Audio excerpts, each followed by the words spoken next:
புதுச்சேரி புதிய அமைச்சர் நியமன சட்டமன்ற உறுப்பினர்கள் நியமனத்திற்கு மத்திய உள்துறை அமைச்சர்கள் ஒப்புதல் அளித்துள்ளதை தொடர்ந்து வரும் 14ஆம் தேதி பதவியேற்பு விழா நடைபெறுகிறது.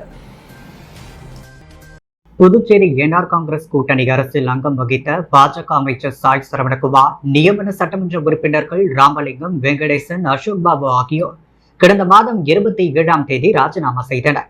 புதிய அமைச்சராக ஜான்குமார், நியமன சட்டமன்ற உறுப்பினர்களாக செல்வம், தீப்பாய்ந்தான், ராஜசேகர் ஆகியோரின் பெயர்கள் பரிந்துரைக்கப்பட்டது. அமைச்சர் நியமனம் தொடர்பாக கோப்பு மத்திய உள்துறை அமைச்சகத்திலும், நியமன சட்டமன்ற உறுப்பினர்கள் தொடர்பான கோப்பு ஜனாதிபதி அலுவலகத்திலும் ஒப்புதலுக்காக அனுப்பப்பட்டது. இருப்பினும் கடந்த 2 வாரமாக கோப்பிற்கு அனுமதி கிடைக்கவில்லை. ஜூலை 2 மற்றும் 7ஆம் தேதி நடக்க இருந்த பதவியேற்பு விழா கைவிடப்பட்டது. இதற்கிடையில் நேற்று புதிய அமைச்சர் ஜான்குமார் நியமன கோப்பிற்கும், நியமன சட்டமன்ற உறுப்பினர்கள் கோப்பிற்கும் மத்திய உள்துறை அமைச்சகம் ஒப்புதல் அளித்தது. தொடர்ந்து அதிகாரப்பூர்வமாக மத்திய உள்துறை அமைச்சகம் அரசாணையும் வெளியிட்டது. புதுச்சேரி தலைமை செயலருக்கு முறைப்படி அனுப்பி வைக்கப்பட்டது. புதிய அமைச்சர் நியமன சட்டமன்ற உறுப்பினர்கள் வரும் 14ஆம் தேதி பதவியேற்கின்றனர். நியமன சட்டமன்ற உறுப்பினர்களுக்கு மதியம் 12:30 மணிக்கு சட்டசபையிலும், அதைத் தொடர்ந்து புதிய அமைச்சருக்கு கவர்னர் மாளிகையில் 1:30 மணிக்கும் பதவியேற்பு விழா நடைபெறுகிறது. நியமன சட்டமன்ற உறுப்பினர்களுக்கு சபாநாயகரும், புதிய அமைச்சருக்கு கவர்னர் கைலாஷ்நாதனும் பதவி பிரமாணம் செய்து வைக்கின்றனர். இரு பதவியேற்பு விழாவிலும் முதல்வர், அமைச்சர்கள், சட்டமன்ற உறுப்பினர்கள், அனைத்து அரசியல் கட்சி தலைவர்கள் பங்கேற்கின்றனர்.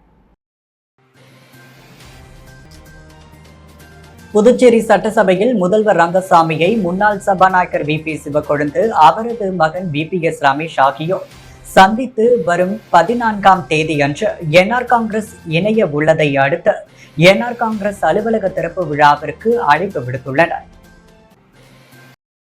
புதுச்சேரி மாநிலத்தில் கடந்த 2016 சட்டமன்ற தேர்தலில் லாஸ்பேட்டை தொகுதியில் காங்கிரஸ் சார்பில் போட்டியிட்டு வெற்றி பெற்றவர் சப்தகிரி VP சிவக்கொழுந்து. இவர் முந்தைய நாராயணசாமி தலைமையிலான காங்கிரஸ் ஆட்சியில் சபாநாயகர் பதவி வகித்தார். ஆட்சி முடிவடைய சில மாதமே இருந்த நிலையில் பெரும்பான்மையை இழந்ததால் நாராயணசாமி ஆட்சி கவிழ்ந்தது. அதன் பிறகு VP சிவக்கொழுந்து எந்த ஒரு அரசியல் நிகழ்வுகளிலும் பங்கேற்காமல் அரசியலிலிருந்து ஒதுங்கியே இருந்தார். ஆனால் சமீப காலமாக லாஸ்பேட்டை தொகுதியில் சப்தகிரி அறக்கட்டளை சார்பில் VP சிவக்கொழுந்துவும், அவரது மகன் சப்தகிரி குழும இயக்குனர் VPS ரமேஷ்குமாரும் இணைந்து தொகுதி மக்களுக்கு பல்வேறு நலத்திட்ட உதவிகளை வழங்கி வருகின்றனர். என்ஆர் காங்கிரஸ் கட்சியில் சிவக்கொழுந்து இணைந்து மீண்டும் தீவிர அரசியல் களப்பணி மேற்கொள்ள இருப்பதாகவும், வரும் சட்டமன்ற தேர்தலில் அக்கட்சி சார்பில் போட்டியிட இருப்பதாகவும் பரவலாக பேசப்பட்டு வந்தது. இந்நிலையில் சிவக்கொழுந்து மற்றும் அவரது மகன் ரமேஷ்குமார் ஆகியோர் சட்டசபையில் முதல்வர் ரங்கசாமியை நேற்று திடீரென சந்தித்து பேசினர். அப்பொழுது லாஸ்பேட்டை தொகுதி என்ஆர் காங்கிரஸ் அலுவலகம் திறப்பு விழா அழைப்பிதழை முதல்வரிடம் வழங்கி அழைப்பு விடுத்தனர். வரும் 14ஆம் தேதி லாஸ்பேட்டை குமரன் நகரில் திறப்பு விழா நடைபெறுகிறது. அப்பொழுது இருவரும் முதல்வர் ரங்கசாமி முன்னிலையில் என்ஆர் காங்கிரஸ் கட்சிகள் இணைகின்றனர். திண்டிவனம் வழியாக புதுச்சேரி வந்த அதிமுக கழக பொதுச் செயலாளர் எடப்பாடி பழனிசாமியாருக்கு அதிமுக மாநில செயலாளர் அன்பழகன் தலைமையில் சிறப்பான வரவேற்பு அளிக்கப்பட்டது. கழக பொதுச் செயலாளர் எடப்பாடியார் தமிழகம் முழுவதும் சட்டமன்ற தொகுதி வாரியாக தொடர் பிரச்சார சூறாவளி சுற்றுப்பயணம் மேற்கொண்டு வருகிறார். செஞ்சியில் நேற்று பொதுக்கூட்டம் முடித்துவிட்டு திண்டிவனம் வழியாக புதுச்சேரியில் உள்ள பூர்ணாங்குப்பத்தில் தனியார் ஹோட்டலில் இரவு தங்குகிறார். அவர் புதுச்சேரி வழியாக வரும்பொழுது முதலியார்பேட்டை மரப்பாலம் சந்திப்பில் மாநில கழக செயலாளர் அன்பழகன் பூங்கொத்து வழங்கி பிரம்மாண்டமாக வரவேற்பு அளித்தார். இதில் 1000க்கும் மேற்பட்ட அதிமுகவினர் மற்றும் பொதுமக்கள் திரளாக கலந்து கொண்டு கழக பொதுச் செயலாளரை மலர் தூவி வரவேற்றனர். பாஜக சட்டமன்ற உறுப்பினர் ஜான்குமாருக்கு அமைச்சர் பதவி வழங்கக்கூடாது என இளைஞர் காங்கிரஸ் சார்பில் ஜனாதிபதிக்கு மனு அனுப்பும் போராட்டம் நடைபெற்றது. புதுச்சேரியில் காமாட்சியம்மன் கோவிலுக்கு சொந்தமான பல கோடி மதிப்பிலான இடத்தை ஜான்குமார் சட்டமன்ற உறுப்பினர் சட்டத்திற்கு புறம்பான வகையில் குடும்பத்தார் பெயரில் பத்திரப்பதிவு செய்ததாக கூறப்படுகிறது. இதை கண்டித்து இளைஞர் காங்கிரஸ் சார்பில் நடத்திய போராட்டத்தை தொடர்ந்து நீதிமன்றத்தில் வழக்கு தொடரப்பட்டது. நீதிமன்றம் உத்தரவு பிறப்பித்ததை அடுத்து அந்த இடத்தை மீண்டும் கோவிலுக்கு ஒப்படைத்தனர். பாஜக மேலிடம் ஜான்குமாருக்கு அமைச்சர் பதவி கொடுத்துள்ளது. இதனை கண்டித்து ஜனாதிபதிக்கு கடிதம் அனுப்பும் போராட்டம் நடைபெற்றது. இதில் இளைஞர் காங்கிரஸ் துணைத் தலைவர் கல்யாணசுந்தரம் தலைமையில் புதுச்சேரி மாநில இளைஞர் காங்கிரஸ் நிர்வாகிகள், இளைஞர்கள் 100க்கும் மேற்பட்டோர் தலைமை தபால் நிலையத்திலிருந்து இந்திய ஜனாதிபதிக்கு ஜான்குமாரை அமைச்சராக நியமிக்க கூடாது எனவும், காமாட்சியம்மன் கோவிலில் நில அபகரிப்பு சம்பந்தமான ஆவணங்களையும் இணைத்து தபால் அனுப்பினர். போராட்டத்திற்கு காங்கிரஸ் மாநில செயலாளர் ராஜாராம், லோகையன், ஜெகதீஷ், அகிலன், அசோக் ராஜா, தொகுதி தலைவர்கள் சுரேந்தர், சிலம்பரசன், தமிழழகன், பாரதி, மாவட்ட தலைவர் செல்வப்பிரியன், பொதுச் செயலாளர் தேவா, துணைத் தலைவர்கள் தினேஷ், அலெக்ஸ், சுஹைப் உள்ளிட்ட பலர் கலந்து கொண்டனர். திடீர் மூச்சு திணறலால் அமைச்சர் தேனி ஜெயக்குமார் சென்னை அப்போலோ மருத்துவமனையில் அனுமதிக்கப்பட்டுள்ளார். புதுச்சேரி விவசாயத்துறை அமைச்சர் தேனி ஜெயக்குமார் கடந்த மாதம் புதுக்கோட்டை அருகே நடந்த கார் விபத்தில் காயமடைந்து கடந்த சில நாட்களாக வீட்டில் ஓய்வில் இருந்து வந்தார். நேற்று அதிகாலை திடீரென அவருக்கு மூச்சு திணறல் ஏற்பட்டதை அடுத்து இந்திரா காந்தி அரசு மருத்துவமனையில் தீவிர சிகிச்சை பிரிவில் அனுமதிக்கப்பட்டார். அங்கு அவருக்கு விபத்தால் ஏற்பட்ட காயம் காரணமாக நுரையீரல் பாதிப்பு ஏற்பட்டு மூச்சு திணறல் ஏற்பட்டதாக மருத்துவர்கள் பரிசோதித்தனர். அதைத் தொடர்ந்து அவருக்கு நிமோனியா காய்ச்சலால் மூச்சு திணறல் ஏற்பட்டிருக்கலாம் என கருதி உடனடியாக சென்னையில் உள்ள அப்போலோ மருத்துவமனைக்கு கொண்டு செல்லப்பட்டு அனுமதிக்கப்பட்டார். அங்கு அவருக்கு சிகிச்சை அளிக்கப்பட்டு வருகிறது. புதுச்சேரி புதுமை கைவினை கலைஞர்கள் கூட்டுறவு சங்கம் சார்பில் நடைபெற்ற கண்காட்சி திறப்பு விழாவில் முதல்வர் ரங்கசாமி, சபாநாயகர் செல்வம், வைத்திலிங்கம் எம்பி ஆகியோர் கலந்து கொண்டு விழாவை சிறப்பித்தனர். புதுச்சேரி புதுமை கைவினை கலைஞர்கள் கூட்டுறவு சங்கத்தின் சார்பாக கைவினை பொருட்கள் கண்காட்சி துவக்க விழா கடந்த 10ஆம் தேதியன்று புதுச்சேரி கடற்கரை கிராப் பஜார் வளாகத்தில் நடைபெற்றது. இவ்விழா புதுச்சேரி முதலமைச்சர் ரங்கசாமி மற்றும் சபாநாயகர் செல்வம், புதுச்சேரி நாடாளுமன்ற உறுப்பினர் வைத்திலிங்கம் ஆகியோர் முன்னிலையில் நடைபெற்றது. விழாவில் மாவட்ட தொழில் மைய பொது மேலாளர் கோவிந்தராஜ் மற்றும் திட்ட மேலாளர் ஜெயராமன், தொழில் மற்றும் வணிகத்துறை துணை இயக்குநர் நரேந்திரன், கைவினை அபிவிருத்தி உதவி இயக்குநர் ரூப்சந்த, கலைமாமணி ராஜு சிற்பி, பத்மஸ்ரீ வி.கே. முனுசாமி ஆகியோர் கலந்து கொண்டு குத்துவிளக்கை ஏற்றி உறுப்பினர்களுக்கு அடையாள அட்டை வழங்கி கண்காட்சியை துவக்கி வைத்தனர். இந்நிகழ்ச்சிக்கு தலைவர் சேகர் வரவேற்றார். செயலாளர் ரமேஷ் நன்றி கூறினார். இந்நிகழ்வினை துணைத் தலைவர் புவனேஸ்வரி மற்றும் இயக்குநர்கள் கலைமாமணி சண்முகம், செல்வகுமார், பாலமுருகன், முத்து, சுரேஷ்குமார் ஏற்பாடு செய்தனர். மற்றும் கைவினை கலைஞர்கள், பொதுமக்கள் பெருமளவில் கலந்து கொண்டனர். புதுச்சேரி லாஸ்பேட்டை திரௌபதி அம்மன் கோவில் தீமிதி திருவிழாவில் கலந்து கொண்ட பக்தர்களுக்கு சப்தகிரி அறக்கட்டளை சார்பில் அன்னதானம் வழங்கும் விழாவில் முன்னாள் சபாநாயகர் வி.பி. சிவக்கொழுந்து கலந்து கொண்டு துவக்கி வைத்தார். புதுச்சேரி லாஸ்பேட்டையில் திரௌபதி அம்மன் கோவில் தீமிதி திருவிழா கடந்த மாதம் 30ஆம் தேதி கொடியேற்றத்துடன் துவங்கியது. இதையொட்டி விழா நாட்களில் தினமும் அம்மனுக்கு சிறப்பு பூஜைகள் நடைபெற்று வந்தது. விழாவின் முக்கிய நிகழ்ச்சியான நேற்று இரவு தீமிதி திருவிழா நடைபெற்றது. முன்னதாக காலையில் திரௌபதி அம்மனுக்கு சிறப்பு அபிஷேக அலங்காரம், மகா தீபார்த்தனையுடன் இரவு திரௌபதி அம்மனுக்கு சிறப்பு அலங்காரம் செய்யப்பட்டு தேரோட்டம் நடைபெற்றது. இதைத் தொடர்ந்து திரளான பக்தர்கள் தீ மிதித்து தங்களது நேர்த்திக் கடனை செலுத்தினர். தொடர்ந்து இந்த தீமிதி திருவிழாவில் கலந்து கொண்ட பக்தர்களுக்கு சப்தகிரி அறக்கட்டளை சார்பில் அன்னதானம் வழங்கப்பட்டது. இந்த அன்னதான விழாவை முன்னாள் சபாநாயகர் வி.பி. சிவக்கொழுந்து துவக்கி வைத்தார். இதில் ஏராளமான பக்தர்கள், பொதுமக்கள் கலந்து கொண்டனர்.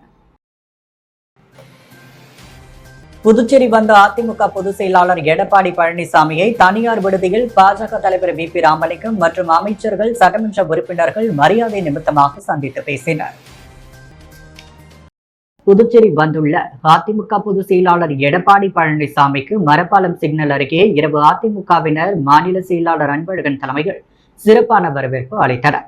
அதைத் தொடர்ந்து தனியார் விடுதியில் தங்கியிருந்த எடப்பாடி பழனிசாமியை புதுச்சேரி பாஜக சார்பில் மாநில தலைவர் வி.பி. ராமலிங்கம், உள்துறை அமைச்சர் நமச்சிவாயம், சபாநாயகர் செல்வம், செல்வகணபதி எம்பி, என்ஆர் காங்கிரஸ் கட்சி மாநில செயலாளர் என்.எஸ்.டி. ஜெயபால், பாஜக சட்டமன்ற உறுப்பினர் கல்யாணசுந்தரம் ஆகியோர் மரியாதை நிமித்தமாக சந்தித்து பேசினர்.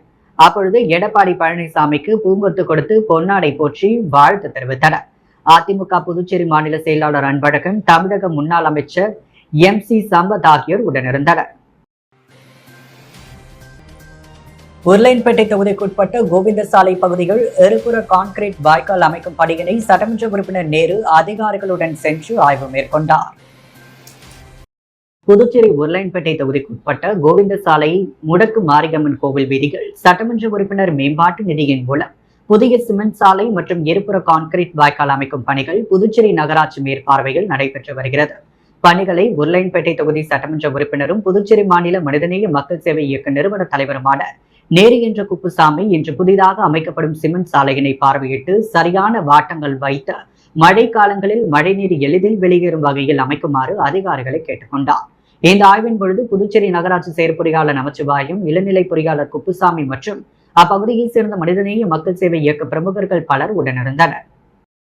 தமிழகத்தில் அதிமுக பெரும்பான்மை பெற்று ஆட்சி அமைக்கும் என புதுச்சேரியில் தமிழக பொதுச் செயலாளர் எடப்பாடி பழனிசாமி தெரிவித்துள்ளார். விழுப்புரம் மற்றும் கடலூரில் தேர்தல் சுற்றுப்பயணம் மேற்கொள்ள வந்த அதிமுக பொதுச் செயலாளர் எடப்பாடி பழனிசாமி புதுச்சேரி பூர்ணாங்குப்பம் தனியார் விடுதியில் விவசாயிகள் தொழிலதிபர்களுடன் அதிமுக பொதுச் செயலாளர் எடப்பாடி பழனிசாமி கலந்துரையாடினார். தொடர்ந்து அவரிடம் தமிழகத்தில் தேசிய ஜனநாயக கூட்டணி ஆட்சி அமையும் என்று மத்திய மந்திரி அமித்ஷா கூறியுள்ளாரே என்று கேட்டதற்கு அதிமுக பெரும்பான்மையுடன் வெற்றி பெற்று ஆட்சி அமைக்கும் என்று பதிலளித்தார். அப்பொழுது புதுச்சேரி மாநில அதிமுக செயலாளர் அன்பழகன் தலைமையில் ஏராளமான நிர்வாகிகள் பலர் உடனிருந்தனர்.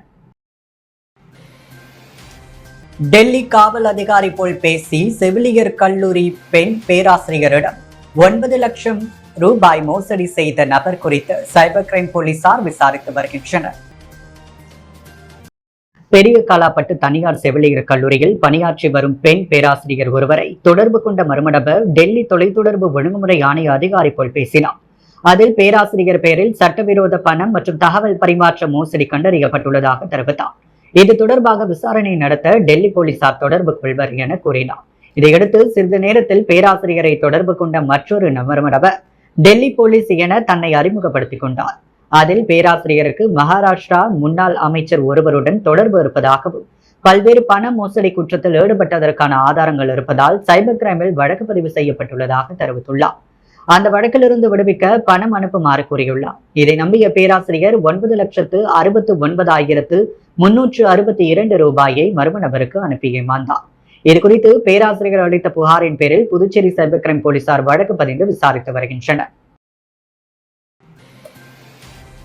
புதுச்சேரி லாஸ்பேட்டை திரௌபதி அம்மன் கோவில் தீமிதி திருவிழாவில் முன்னாள் சபாநாயகர் VP சிவக்கொழுந்து உள்ளிட்ட திரளான பக்தர்கள் பங்கேற்று சுவாமி தரிசனம் செய்தனர். புதுச்சேரி லாஸ்பேட்டையில் திரௌபதி அம்மன் கோவில் தீமிதி திருவிழா கடந்த மாதம் 30ஆம் தேதி துவங்கியது. விழா நாட்களில் தினமும் அம்மனுக்கு சிறப்பு பூஜைகள் நடைபெற்று வந்தது. விழாவின் முக்கிய நிகழ்ச்சியான தீமிதி திருவிழா நேற்று இரவு நடைபெற்றது. முன்னதாக காலையில் திரௌபதி அம்மனுக்கு சிறப்பு அபிஷேகம், அலங்காரம், மகா தீபாரதனை நடைபெற்றது. இரவு திரௌபதி அம்மன் சிறப்பு அலங்காரத்தில் தேரோட்டம் நடைபெற்றது. இதைத் தொடர்ந்து திரளான பக்தர்கள் தீ மிதித்து தங்களது நேர்த்திக் கடனை செலுத்தினர். இதில் முன்னாள் சபாநாயகர் VP சிவக்கொழுந்து உள்ளிட்ட ஏராளமான பொதுமக்கள் பங்கேற்று சுவாமி தரிசனம் செய்தனர். விழாவில் இன்று மஞ்சள் நீராட்டுடன் சுவாமி வீதி உலா நடைபெற்றது.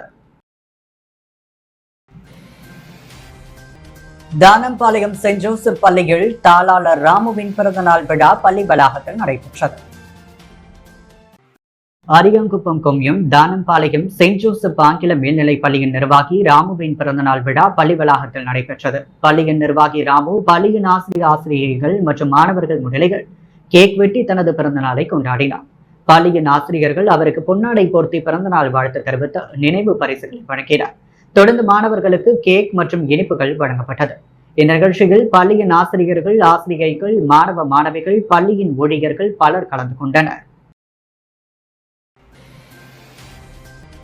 புதிய அமைச்சராக பொறுப்பேற்க உள்ள ஜான்குமார் பாஜக பிரமுகரும் கல்வியாளருமான VCC நாகராஜனை சந்தித்து தொடர்ந்து ஆதரவு தருமாறு கேட்டுக்கொண்டார்.